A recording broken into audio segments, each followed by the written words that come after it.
SPAK-u nuk është opozita e qeverisë. SPAK-u është një institucion i ri, i krijuar fal vullnetit të kësaj force qeverisëse, i mbështetur nga kjo forcë qeverisëse, i garantuar nga kjo forcë qeverisëse në sensin që të tjerë janë betuar dhe stërbetuar që do ta shkrinin, por nuk e shkrin dot sepse votat i kemi ne.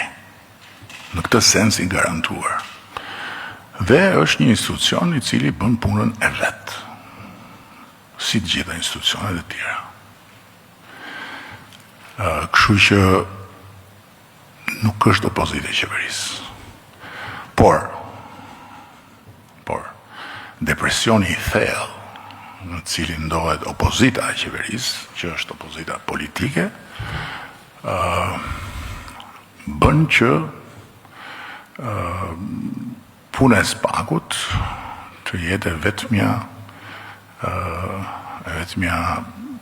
pikë referimi e opozitës depresive për të goditur qeverinë.